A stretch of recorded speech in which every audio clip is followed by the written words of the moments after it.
যাবে না, মা নাই, বাবা নাই, বন্ধু বান্ধব কেউ নাই। এখন ডানে মাটি, বামে মাটি, উপরে নিচে মাটি, অন্ধকার। রহমতের নবী বলেন ওই কবরে দুইজন ফেরেশতা যখন প্রশ্ন করার জন্য আসবে, তিনটা প্রশ্ন করবে। রবের পরিচয় দাও, ধর্মের পরিচয় দাও, রাহমাতুল লিল আলামিনের পরিচয় দাও। যারা বেনামাজি হইয়া দাড়ি ছাড়া গুনাহ নিয়ে কবরে যাবে, আল্লাহর নবী বলেন আল্লাহ তখন রাগ হয়ে কুদরতের আওয়াজ দিয়া বলবেন, এই নাফরমান বেনামাজিরে দুনিয়াতে সুযোগ কম দেই নাই। আমার দেওয়া পানি, আমার দেওয়া বাতাস, আমার দেওয়া সূর্যের আলো, চাঁদের আলো, সব নিয়ামত ভোগ করিয়া আমার হুকুম মতো চলে নাই। এখন আর দেরি না করে কবরের মধ্যে জাহান্নামের সাথে রাস্তা বানায় দাও। কবরের ভেতরে জাহান্নামের আগুন। আল্লাহ অর্ডার করবে, রে কবরের মাটি, ওই নাফরমানের দুই দিক থেকে জোরে জোরে চাপ দাও। এত জোরে চাপ দিবে পাঁজরের হাড়গুলো চুরমার হয়ে যাবে। ও আল্লাহর বান্দারা, যুবক বাবারা, বেনামাজি বাবারা, পর্দার আড়ালের মা বোনেরা, দুনিয়াতে একটা মশার কামড় সহ্য। যে ব্যক্তি আল্লাহর জন্যই নিজেকে বিনয়ী বানায় রাখে, ছোট মনে করে, আল্লাহ তার মর্যাদাকে বাড়ায় দেয়।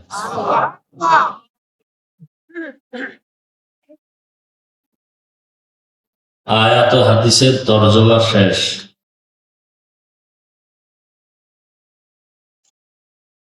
হাদিসের উপরে দু চার মিনিট কথা।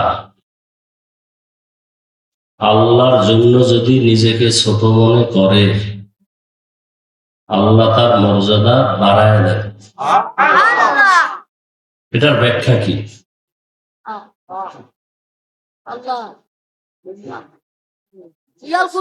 আর মানুষের মর্যাদা যে আল্লাহ বাড়াবেন, মানুষ তো সৃষ্টির আগেই সর্বশ্রেষ্ঠ মর্যাদায় আছে। দুনিয়াতে আল্লাহ যা কিছু সৃষ্টি করেছেন সবগুলোকে বলে মখলুকাত। আর বানানেওয়ালা একজন, তিনি কে? আল্লাহ, আমার মাশুক, আমার মাওলা। সে আল্লাহ কতজন? একজন। সেই এক আল্লাহ ছাড়া যা আছে সব হলো গায়রুল্লাহ। সব সৃষ্টি, সব মখলুক। এই সমস্ত মখলুকাতের মধ্যে তিন মখলুকের আলোচনা আমাদের মাঝে বেশি চলে, জিন, ফেরেশতা, মানুষ। জানা থাকলে বলেন তো, জিন কিসের তৈরি? ফেরেশতারা, মানুষ। এই সমস্ত মখলুকাতের মধ্যে শ্রেষ্ঠ কারা? মানুষ। মানুষ হলো শ্রেষ্ঠ। তাও আল্লাহ মানুষ সৃষ্টি করার পরে শ্রেষ্ঠত্ব দেন নাই, বরং সৃষ্টির আগেই মানুষ শ্রেষ্ঠ। সিদ্ধান্ত কার? স্থায়ী না অস্থায়ী? আল্লাহর এই সিদ্ধান্ত মানে নাই কে? ইবলিস মানে নাই। মানুষ যে শ্রেষ্ঠ এটা কে মানে নাই? ইবলিস। মানুষ তো সৃষ্টির আগে থেকেই শ্রেষ্ঠ। এরা বিনয়ী হয়ে চললে মর্যাদা বাড়াবেন, তার মানে কি? এরা তো মর্যাদা আগের থেকেই বেশি। এটার কয়েকটা দিক আছে, একটা দিক খেয়াল করা। সব মানুষ শ্রেষ্ঠ। এই সমস্ত মানুষের মধ্যে যারা ঈমানওয়ালা এরা শ্রেষ্ঠ। সমস্ত মুমিন মুসলমানদের মধ্যে নবী রাসূলগণ শ্রেষ্ঠ। সমস্ত নবী রাসূলদের মধ্যে রাহমাতুল লিল আলামিন শ্রেষ্ঠ। নবীদের উম্মতের মধ্যে আখিরি নবীর উম্মত আমরা শ্রেষ্ঠ। আমাদের ভেতরে যারা কোরআন ও হাদিস অনুযায়ী চলে তারা শ্রেষ্ঠ।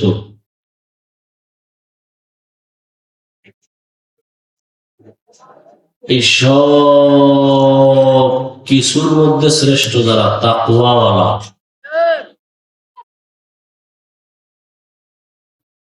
এরপরও যদি সে বিনয়ী হইয়া চলে মর্যাদা আরো বাড়বে। বলে কেমন? মনে করেন এখন আপনাকে ভালোবাসে 5 জন মানুষ,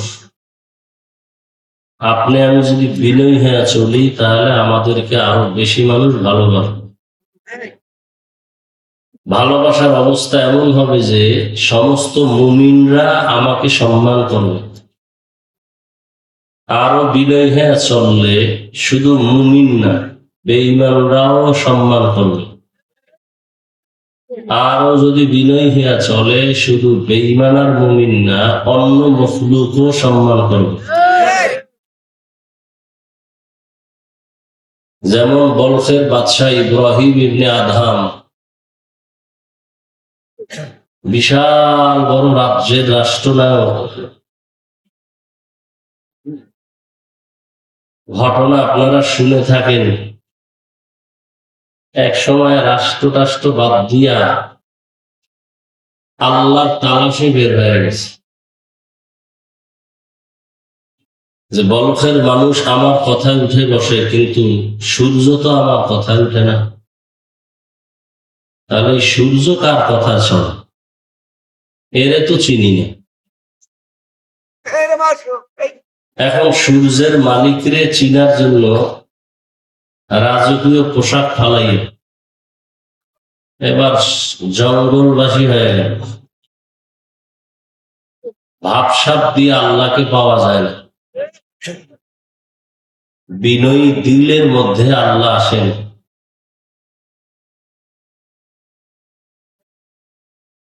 আনা ইনদা মুনকাসিরাতিল কুলুব, ভাঙ্গা কলবের কাছে আল্লাহ আছেন। যার দিলটা ভাঙা, বাড়ি পেয়েছি, গাড়ি পেয়েছি, টাকা পয়সা, ছেলে মেয়ে, কিন্তু এগুলোর মালিক আমারে যিনি বানাইছেন তারা তো পাই নাই, এ চিন্তাও নাই। ইব্রাহিম ইবনে আদহাম বের হয়ে গেলেন। একদিন অনেকদিন পরে সমুদ্রের পাড়ে বসে কি যেন সেলাই কাজ করে। তো রাজপ্রাসাদের নেতারা এরা ঘুরতে গেছে সাগরের পাড়ে, গিয়ে দেখে সেই বহু আগের বাদশাহ ছেঁড়াফাড়া জামা পরে বসে আছে। বলে, আপনি বলখের বাদশাহী ছেড়ে কি পাইলেন? এতদিন তো বলখের মানুষ আমার কথায় চলতো, আর এখন আমার বাদশাহী এত বেশি যে আমার কথা সমুদ্রের পানিও শুনে, সমুদ্রের প্রাণীরাও আমার কথা শুনে। বলে কেমনে? হাতের মধ্যে লোহার সুইটা সমুদ্রে ফালায় দিছে, ফালায় দিয়া বলে, এই সমুদ্রের মাছ আমার সুইটা দিয়া যাও। সব মাছ স্বর্ণের সুই নিয়ে হাজির। ইব্রাহিম ইবনে আদহাম বলেন, না, আমার পুরানো লোহার সুই দাও। পরে একটা মাছ এসে সেই পুরানো সুইটা নিয়ে হাজির। ইব্রাহিম ইবনে আদহাম বলে, তাকায় দেখো এ দুনিয়াদারেরা, এতদিন বলখের মানুষ আমার কথায় চলতো, আর এখন আমার রাজত্ব সমুদ্রের নিচে চলে। মান কানা লিল্লাহ কানা আল্লাহু লাহু, যে আল্লাহর হয়ে যায় সারা দুনিয়ার সবকিছু তার হয়ে যায়।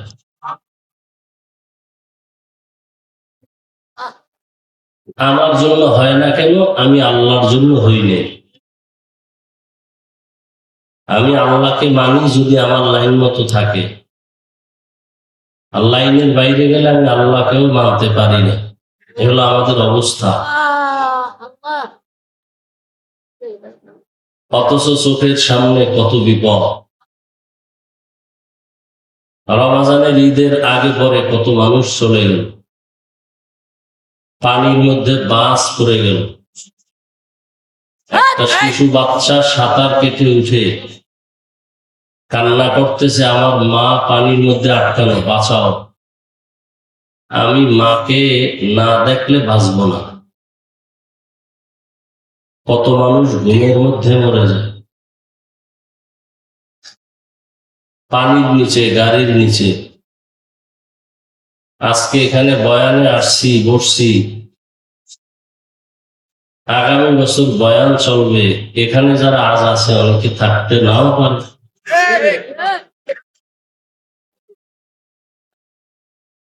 এই জন্য দুনিয়াতে চলার জন্য যা প্রয়োজন পাইছি তো সব, টাকা পয়সা, বাড়ি গাড়ি, ছেলে মেয়ে, স্ত্রী, সব পাইছি।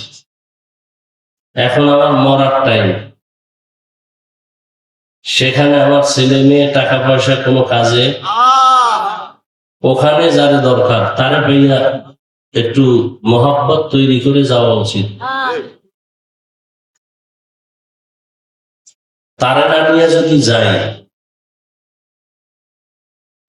তাহলে পরিণাম ফল বড় ভয়ঙ্কর হবে।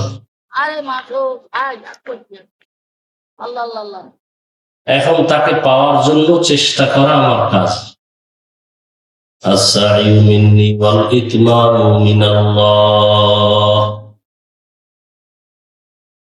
বান্দার কাজ হলো চেষ্টা করা, পূরণ করবেন একমাত্র কে? আল্লাহ।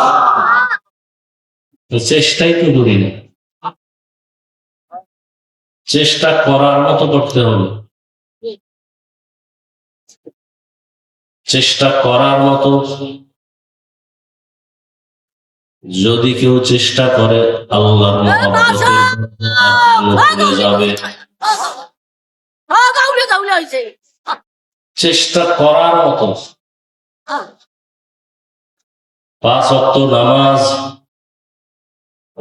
1 ওয়াক্ত নামাজ ছেড়ে দেওয়ার কোন সুযোগ নাই, আছে? অথচ করেন না। এখানে এমন আশিকি রসুল আছে আজকে ফজর করে নেই, জোহর করে নাই, আসর করে নাই, মাগরিব এশা করে নাই। তাহলে আসলে কি সে চেষ্টা করছে? চেষ্টাই করে। চেষ্টা করার জন্য 3টা শর্ত আছে। কয়টা? ওই 3 শর্ত মানলে তার চেষ্টা হবে চেষ্টা করার মতো।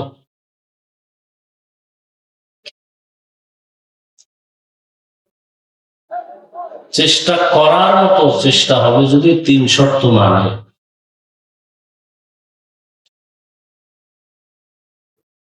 1 নম্বরে বান্দার নিয়ত থাকবে বিশুদ্ধ, নিয়তের মধ্যে কোনো ঝামেলা থাকা যাবে না। হাদিস শরীফে নবী বলেন, নিয়াতুল মুমিন খায়রুম মিন আমালি। মুমিনের ভালো নিয়তটাও আমল করার থেকেও সওয়াব বেশি। আপনি নিয়ত করছেন ওয়াজে যাব, এখনো যান নাই, ওয়াজে আসা হলো আমল, আর আসার নিয়ত করছেন, এই আসার থেকেও ওই নিয়তে বরকত কি বেশি। কেমন বরকত? নবীজি বলেন, যারা ঘর থেকে বের হয় 70,000 রহমতের ফেরেশতা তার সাথে আল্লাহ কাফেলা বানায় নেন।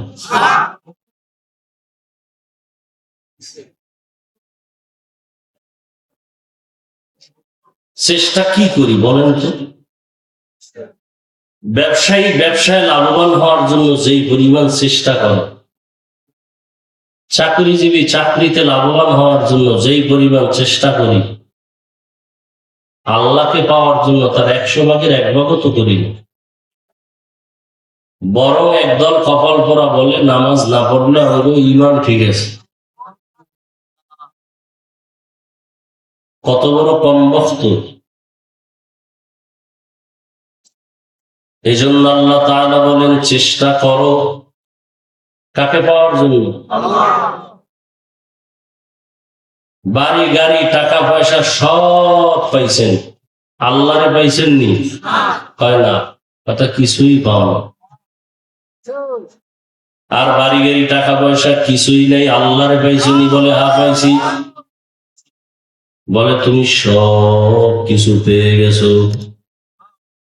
কারণ যার আল্লাহ আছে তার সব আছে, যার আল্লাহ নাই তার কিছুই নাই। এই যে জবানে কথা বলি শক্তিকে দিছেন কথা এত সুন্দর, সেই কথা যিনি বের করতেছেন তিনি কত সুন্দর। চেহারা এত সুন্দর, যিনি চেহারা বানাইছেন সে আল্লাহ কত সুন্দর। আসমানের দিকে তাকায় দেখো, আসমান কত সুন্দর, বানানেওয়ালা ওই মালিক আরো কত সুন্দর। জমিনের দিকে তাকায় দেখো আর বলো অনেক সুন্দর জমিন। এইবার আল্লাহর প্রিয় বান্দা আশিকরা চিন্তা করবে এই জমিনটা যিনি বানাইছেন তিনি আরো কত সুন্দর।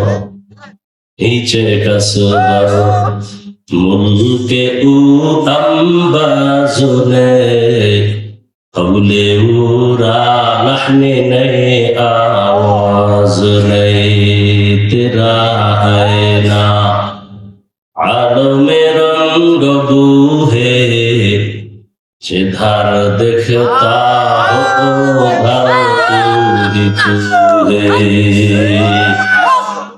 तेरा आईना आलमे रंग बूहे जिधर दिखता हो उधर तू है। কি বুঝে ওয়াজ বুঝে না, অনেকে বুঝে না। ওয়াজ শুনবে লোকগুলো চিল্লা পাল্লা করে কেন? কোরআন হাদিসের ওয়াজ শুনবে এরা চিল্লা পাল্লা করে কেন? কয়েকদের কলবের মধ্যে যে জ্বালাই জ্বালা তোমার কলবে নাই। তোমার তো কলবই নেই, মরা। في قلوبهم مرض فزادهم الله مرضا। এরা পাগল, এরা কি? আরে কথা বল না কেন? এরা কি? দুনিয়াতে যত মানুষ আছে সব পাগল। সব কি? কেউ টাকার পাগল, কেউ গাড়ির পাগল, কেউ নারীর পাগল, কেউ ক্ষমতার পাগল, কেউ সৌন্দর্যের পাগল। আর একদল হলো এরা টাকার পাগল না, বাড়ির পাগল না, গাড়ির পাগল না, ছেলে মেয়ের পাগল না, আমার মাওলার পাগল। বলেন তো একটা মানুষ আসেনি পাগল না? এই যারা ক্ষমতার জন্য পাগল হয়ে গেছে, ছেলেরে ছেলে না মাইরা ফেলায় ক্ষমতা ঠিক রাখার জন্য, ওরা ক্ষমতার পাগল না? একটা মেয়ের পিছনে পইরা মা বাপ ছাইড়ে দেয়, এ কিসের পাগল? হ্যাঁ, নারীর পাগল। কেউ গাড়ির পাগল। দেখেন পাগলের পাগলামি কেমন, যে যেই জিনিসের পাগল সে ওই জিনিস 24 ঘন্টা ফিকির আর জিকির ওই জিনিস। যে নারীর পাগল, এ উঠতে বসতে চলতে ফিরতে নারী নারী নারী নারী, ডাইনে নারী বামে নারী সামনে নারী, ও চোখ বন্ধ করলো দেখে নারীর ছবি। কি সত্য নি? যে ক্ষমতার পাগল সে নামাজে দাঁড়াইয়াও কিন্তু ক্ষমতা। কি হুজুরের রাজনীতি করবেন না, কিন্তু হে গিয়া মসজিদে ভোট চায়, এতে দোষ নাই, সব দোষ হুজুর গো। আছে না নাই? যে টাকার পাগল 24 ঘন্টা কি জিকির আর ফিকির, টাকা টাকা, হালাল চিন্তা নাই, হারাম চিন্তা নাই, টাকা। তাহলে যে যেই জিনিসের পাগল ওই জিনিসের ফিকির আর জিকির। তাহলে নারীর পাগল যদি 24 ঘন্টা কি জিকির আর ফিকির কি, যে গাড়ির পাগল 24 ঘন্টা তার জবানে অন্তরে কি, যে ক্ষমতার পাগল সে 24টা ঘন্টা জিকির আর ফিকির ক্ষমতা। ওর ঘুম নাই, ঘুমের মধ্যেও ক্ষমতা, ঘুমের থেকে উঠলেও ক্ষমতা, বাথরুমে গিয়েও চিন্তা করে ক্ষমতা। ঠিক নেই? এতে দোষ নাই। কিন্তু যে মাওলার পাগল 24টা ঘন্টায় তার জিকির আর ফিকির আমার মাওলা, আমার মাওলা, আমার মাওলা, আমার মাওলা। या इलाही मुझसे मुझको दूर कर, या इलाही मुझसे मुझको दूर कर, ताकि देखो मुझ में तुझको एक नजर। আমি আল্লাহকে দেখি না কেন?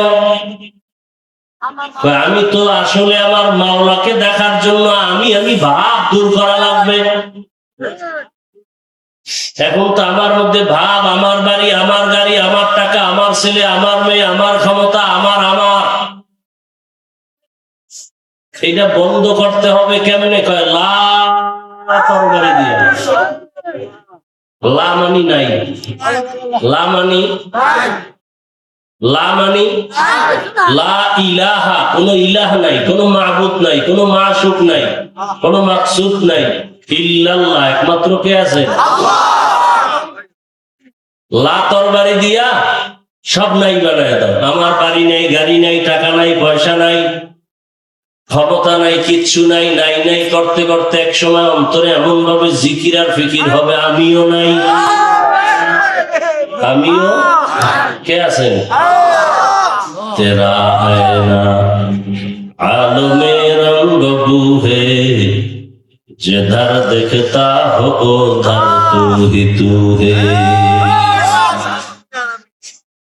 যখন নিজের মধ্য থেকে নিজেকে দূর করবেন, তখন চোখ বন্ধ করলো মাওলার কুদরতের ঘ্রাণ। বলে কেমন? পানির মধ্যে ডুব দিলে একটা মানুষের অবস্থা কেমন? ডানেও পানি, বামেও পানি, নিচেও পানি, উপরেও পানি, চতুর্দিকে যেদিকে তাকায় পানি আর পানি। যারা আমার মাওলা পাকের আশিক, ওরা মাওলার মোহাব্বতের দরিয়ার মধ্যে এমন দৌড়ান দৌড়ায়, 24টা ঘন্টা জিকির আর ফিকির আমার মাওলার তো পাইলাম। আমার বাড়ি পাইলাম, গাড়ি পাইলাম, ছেলে পাইলাম, সম্মানের চেয়ার পাইলাম। আমি এক সময় তো দুনিয়াতে আসছি, আমি আব্বু বলতে পারি নাই, আম্মু বলতে পারি নাই। দুনিয়াতে আসার সময় আমার ক্ষুধা লাগলেও বলতে পারি নাই মা খানা দাও। আমাকে হাঁটার শক্তি দিলেন, চলার শক্তি দিলেন, আমার প্রয়োজনে সূর্যের আলোর ব্যবস্থা করলেন, আমার প্রয়োজনে বাতাসের ব্যবস্থা, আমার প্রয়োজনে পানির ব্যবস্থা, আমার প্রয়োজনে খানার ব্যবস্থা। এত সুন্দর খানা, এত সুন্দর বাতাস, এত সুন্দর সূর্যের আলো, চাঁদের আলো। আমার জীবনটা চালানোর জন্য যা প্রয়োজন সব আমি পেয়ে গেলাম। আমি আমার ছেলেরে পাইলাম, মেয়ে পাইলাম, সব আমি পেলাম। কিন্তু আমার এগুলো যিনি দিছে তারে পাইলাম নি। কে দিছে? ওই আল্লাহরে পাইলাম নি। ছেলের জন্য অনেক কিছু ত্যাগ স্বীকার করি, মেয়ের জন্য ভালোবাসায় ত্যাগ স্বীকার করি। মেয়ে বলে আমারে জামা কাপড় দাও, টাকা না থাকলে ধার করিয়া দে। কি? ছেলে বলে বাবা আমার জামা কাপড় দাও, টাকা না থাকলেও বুঝতে দেই না, ধার করে এনে দেই। আর আমার মাওলা বলেন ছেলের মালিক বানাইলাম আমি, টাকার মালিক বানাইলাম আমি, গাড়ি বাড়ির মালিক বানায় দিলাম আমি। আমি চাই তুই ভোর রাতে উঠে আমাকে ডাকবি, আমার জন্য একটু ত্যাগ স্বীকার করো না কেন? অতি অগভীর হয় রজনী যখন, নীরবে প্রভুর নাম জপিও তখন। প্রভুর করুণা যদি পাইবারে চাও, গভীর রাতে উঠে প্রভুর গুণগান গাও। আয়াতের শেষে আল্লাহ বলেন ইন্নাল্লাহা লামাআল মুহসিনিন, আমি আল্লাহ মুহসিনদের সাথেই থাকি। মুহসিন কারা? যাদের মধ্যে ইহসানের মাকাম আছে। মা মানাল ইহসান? হাদিসে জিবরাইল একটা হাদিস আছে, ওই হাদিস ডেঙ্গিয়ে ভিন্ন কোন হাদিস পড়ার ক্ষমতা নেই দুনিয়ার কারো। ওই হাদিসে জিবরাইলের মধ্যে ইহসানের বয়ান আছে। জিবরাইল আমিন নবীজিকে প্রশ্ন করলেন, মাল ইহসান, ইহসান কাকে বলে? নবীজি জবাব দিলেন, আন তা'বুদাল্লাহ কাআন্নাকা তারাহ ফাইন লাম তাকুন তারাহ ফাইন্নাহু ইয়ারাক। বান্দা, তুমি আমার মাওলার ইবাদতের সামনে এমন ভাবে দাঁড়াও যেন তুমি আল্লাহকে দেখো। যদি তুমি আল্লাহকে দেখতে না পাও, এতটুকু নিয়ত করিয়া ইবাদত করো যে আমি যদিও আল্লাহকে দেখি না, আমার ঈমান দুর্বল, তবে আমার মালিক আমারে দেখতেছেন। দুনিয়ার সবাইরে ফাঁকি দেওয়া যাবে, আমার আল্লাহকে যাবে?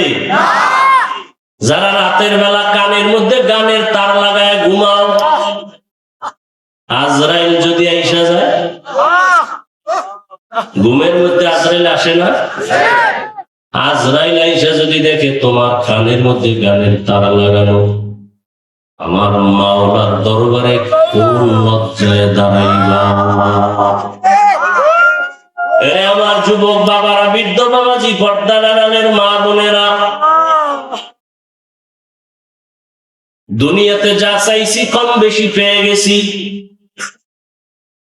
কিন্তু এত কিছু যিনি আমারে দিলেন তাকে যদি না পাই, আমার জীবন দুনিয়াও বরবাদ, আমার আখিরাতও বরবাদ।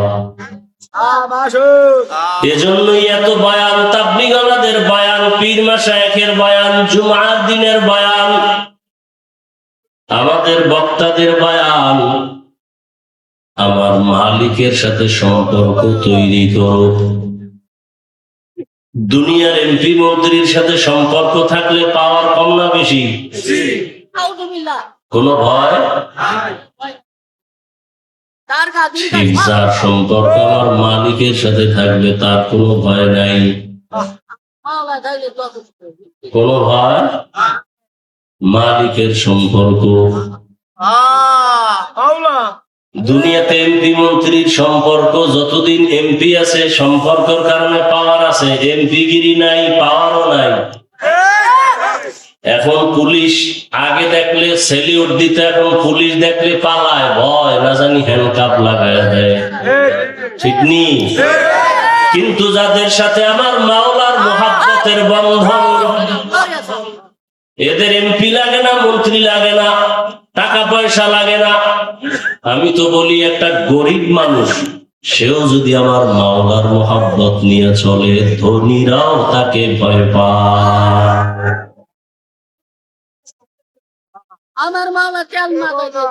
কঠিন কথা। আল্লাহর সাথে সম্পর্ক দেখেন,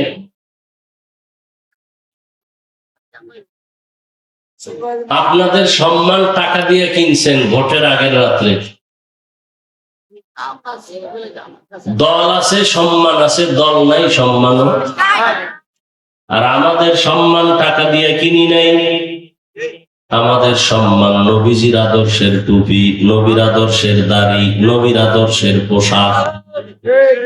নবীর আদর্শ আছে, সম্মানও আছে। 10 বছর আগে এমপি সাহেব দেখলে কইতো হুজুর দোয়া চাই, নতুন এমপি এইসব বলে হুজুর দোয়া চাই।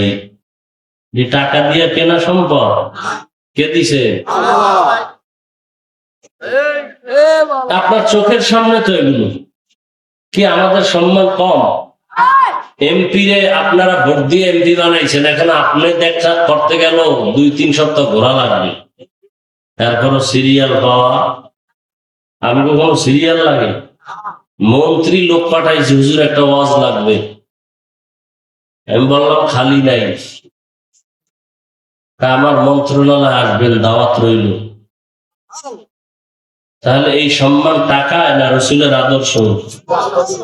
চোখের সামনে দেখতেছেন, মহামারী করোনায় স্কুল কলেজ সব বন্ধ, মাদ্রাসা বন্ধ নাই। একজন নবীর আদর্শওয়ালা টুপিওয়ালারা না খাইয়াও মরে নাই। সম্মান কে দিছেন? আপনি সম্মান চান না? চাইলে টুপি পরেন না কেন? দাড়ি রাখেন না কেন? নামাজ পড়েন না কেন? কয়দিন? এখনো সময় আছে, তওবা করেন। আল্লাহর কাছে মনটা ছোট করে আল্লাহকে ডাকেন আর বলেন, হে মালিক, জীবনে গুনাহ করে জীবনটা নষ্ট করে ফেলেছি, মনের আশা পূরণ করতে গিয়ে নফসের ধোকায় দাড়ি কাটলাম, নামাজ ছাড়লাম, বেপরদায় চললাম। আজকে থেকে তওবা করতেছি, আর দাড়ি কাটবো না, নামাজ ছাড়বো না, বেপরদায় চলবো না। মা বাবার দোয়া, শিক্ষকের দোয়া, উলামায়ে কেরামের দোয়া নিয়ে নবীর আদর্শ মেনে চলবো। ও যুবক বাবারা, ও স্কুল কলেজের শিক্ষিত বাবারা, আপনাদের লাইনে স্কুলে পড়ে, কলেজে পড়ে, চাকরি করে, ব্যবসা করে, 5 ওয়াক্ত নামাজি নাই, আর ওয়াজের দরকার কি? এটাই তো আসল ওয়াজ। এখন প্রশ্ন আপনার কাছে, আপনি পারেন না কেন? আপনার মতো যুবক নদীর মধ্যে মাছ ধরে নামাজ পড়ে, আপনি পারেন না কেন? আপনার মতো যুবক রাস্তায় গাড়ি চালায়, নামাজ আদায় করে, আপনি পারেন না কেন? আপনার মতো যুবক তাকায় দেখে র্যাব, আর্মি, পুলিশ, বিডিআর এর চাকরি করে, নামাজি, আপনি পারেন না কেন? ও পর্দার আড়ালের মা বোনেরা, আপনার মতো কত মা, কত বোন এই অঞ্চলে আছে 5 ওয়াক্ত নামাজি, পর্দাওয়ালা নাই? ভিন্ন মা বোনেরা, আপনারা কেন বেপরদায় চলেন? মোবাইলে কেন গুনাহ করেন? স্বামীর মাল কেন খেয়ানত করেন? এখনো সময় আছে, তওবা করেন। আল্লাহকে মনে মনে বলেন, আর বেপরদায় চলবেন না, নামাজ ছাড়বেন না, স্বামীর মালের খেয়ানত করবেন না। বাবাই মারা গেলে সম্পদ কে পাবে? হ্যাঁ, তাহলে ছেলে যদি চিন্তা করে, তা চুরি করে কেন বাবার টাকা? ও যুবক, তোমার বাবাই মরে গেলে সম্পদ তো তোমার, তুমি কেন চুরি করে বরকত নষ্ট করো? পর্দার আড়ালের আম্মা জান, আপনার স্বামী মরিয়া গেলে সম্পদ তো আপনার ভাগে চলে আসবে, আপনি কেন খেয়ানত করেন? কয়দিন আর বাহাদুরি, চোখের সামনে লাশ আর লাশ, চোখের সামনে লাশ আর লাশ। সৌদি আরবে গেছে উমরায়, ছেলে মেয়ে স্ত্রী নিয়ে উমরা শেষ করে গেছে বেড়াইতে বন্ধুর বাড়ি। হঠাৎ চলতি পথে অ্যাক্সিডেন্ট হয়ে মাও মারা গেল, বাবাও মারা গেল, মেয়ে 2টা মারা গেল, একটা ছোট মেয়ে বেঁচে থাকলো।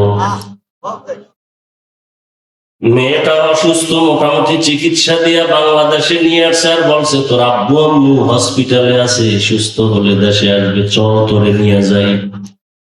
মেয়েটারে খেলনা হাতে দিয়া এরপরে দেশে নিয়ে আসছে। যখন ওই মা বাবার লাশটা আনতে পারে নাই, সৌদি আরবের প্রসেসিং করিয়া খরচ দিয়ে আনতে পারে না, দাফন হয়ে গেল সৌদি। মেয়েটারে যখন খবর দিল, তোর বাবাও নাই, তোর মাও দুনিয়ায় নাই, মিডিয়ার সামনে মেয়েটা ছোট বাচ্চা কান্না করেছে, আমি কাকে আম্মু বলে ডাকবো? কে আমাকে মায়ের আদর দিবে, বাবার আদর দিবে? অযুবক, আজকে তুমি কত বন্ধু বান্ধব নিয়ে আড্ডা দাও, কত কিছুই মনে করো। একটু চোখ বন্ধ করে ভাবো, যদি রাতের মধ্যে মরণ হয়ে যায়, আগামীকাল 10টার সময় মা ডাকবে, বাবা ওঠ আর ঘুমাইও না। কিন্তু হঠাৎ মায়ের ডাকে সন্তানের কোনো সারা শব্দ নাই, মায়ের অন্তরে আঘাত লাগছে, না জানি কি হয়ে গেল। দরজা খুলে দেখবে সন্তানের জীবনটা সাথে নাই, শরীরটা বরফের মতো ঠান্ডা, কাঠের মতো শক্ত। মা একটা চিৎকার দিয়ে বলবে, কে কোথায় আছো? আসো তাড়াতাড়ি, আমার বাবা দুনিয়ায় জিন্দা নাই। আল্লাহ কুদরতের ক্ষমতা দিলে যুবক তাকায় তাকায় দেখবা বাবাও কান্না করবে। বাবাই বলবে, ইমাম সাহেবকে টেলিফোন করে আমার সন্তান বেঁচে নাই, জানাজা না দিয়া কোথাও যাবেন না। আবার এক দলকে বলবে বাজারে যাও কাফন কিনে আনো, কাউকে বলবে বাগানে যাও কবর খনন করো, কাউকে বলবে গরম পানি করো গোসলের জন্য। গোসল করাইয়া সাদা কাপড়ের ভেতরে ঢুকাইয়া যখন খাটের উপর উঠে জানাজার দিকে নিবে, মা ডাকবে আমার বাবাকে, কোথায় না? বলবে জানাজা দিয়া বাঁশবাগানে রাখবো, বলে বিদায় বেলা চেহারাটা এক নজর দেখা যাও। ও যুবক, তোমার আমার গায়ের গেঞ্জিটা বেলেট দিয়া কেটে কেটে রেখে দিবে। তোমার আমার মোবাইলটা আর একজনে নিয়ে বলবে এটা আমার মোবাইল। হাতের ঘড়িটা আর একজনে দিয়ে বলবে আমার ঘড়ি। ওই অন্ধকার কবরে দাফন করার পরে কেউ যাবে না, মা নাই, বাবা নাই, বন্ধু বান্ধব কেউ নাই। এখন ডানে মাটি, বামে মাটি, উপরে নিচে মাটি, অন্ধকার। রহমতের নবী বলেন ওই কবরে দুইজন ফেরেশতা যখন প্রশ্ন করার জন্য আসবে, তিনটা প্রশ্ন করবে। রবের পরিচয় দাও, ধর্মের পরিচয় দাও, রাহমাতুল লিল আলামিনের পরিচয় দাও। যারা বেনামাজি হইয়া দাড়ি ছাড়া গুনাহ নিয়ে কবরে যাবে, আল্লাহর নবী বলেন আল্লাহ তখন রাগ হয়ে কুদরতের আওয়াজ দিয়া বলবেন, এই নাফরমান বেনামাজিরে দুনিয়াতে সুযোগ কম দেই নাই। আমার দেওয়া পানি, আমার দেওয়া বাতাস, আমার দেওয়া সূর্যের আলো, চাঁদের আলো, সব নিয়ামত ভোগ করিয়া আমার হুকুম মতো চলে নাই। এখন আর দেরি না করে কবরের মধ্যে জাহান্নামের সাথে রাস্তা বানায় দাও। কবরের ভেতরে জাহান্নামের আগুন। আল্লাহ অর্ডার করবে, রে কবরের মাটি, ওই নাফরমানের দুই দিক থেকে জোরে জোরে চাপ দাও। এত জোরে চাপ দিবে পাঁজরের হাড়গুলো চুরমার হয়ে যাবে। ও আল্লাহর বান্দারা, যুবক বাবারা, বেনামাজি বাবারা, পর্দার আড়ালের মা বোনেরা, দুনিয়াতে একটা মশার কামড় সহ্য করা যায় না, সূর্যের গরম সহ্য করা যায় না, বেতের বাড়ি সহ্য করা যায় না। গুনাহ নিয়ে কবরে গেলে দুই পাশের মাটির চাপ কেমন করে সহ্য করব? আমার নবী যদি কান্না করেন কবরের চিন্তায়, হাসরের চিন্তায়, আপনার আমার কি পরিমাণ কান্না করা উচিত? এখনো সময় আছে, তওবা করো হে যুবক। মনে মনে আল্লাহকে বলো আর মরিয়া গেল, নামাজ ছাড়বো না, দাড়ি কাটবো না, বেপরদায় চলবো না। মা বাবার দোয়া, শিক্ষকের দোয়া, ওলামায়ে কেরামের দোয়া নিয়ে নবীর আদর্শ মেনে চলবো। খাঁটি অন্তরে যারা তওবা করবে, আমার আল্লাহর সাথে সাথে তাদের মাফ করে দিবেন। চেষ্টা করার মতো চেষ্টা করতে হবে। গুনাহ নিয়ে কবরে যাওয়া যাবে না। এখন সময় আছে, তওবা করো। পর্দার আড়ালের মা বোনেরাও তওবা করেন। আল্লাহ দরজা খুলে রাখছেন। আল্লাহ বলেন উদউনি আস্তাজিব লাকুম। যারা আমার কাছে ক্ষমা চাইবে, আমি ক্ষমা দেওয়ার জন্য রেডি। আল্লাহর কাছে তওবা করার মতো তওবা করো। সাদা দাড়িওয়ালা বাবারা, পর্দার আড়ালের মা বোনেরা, যুবকরা, আল্লাহর কাছে খাঁটি অন্তরে তওবা করো। হে মালিক, আমার মতো গুনাহগার এখানে কেউ নাই। শয়তানের ধোঁকায় কত গুনাহ করেছি, আজকে থেকে আর গুনাহ করব না। আল্লাহ তওবাওয়ালা জীবন আমাদের দান করেন। তওবার উপরে মজবুত হইয়া চলার মতো তৌফিক দান করেন। আমিন। আলহামদুলিল্লাহ।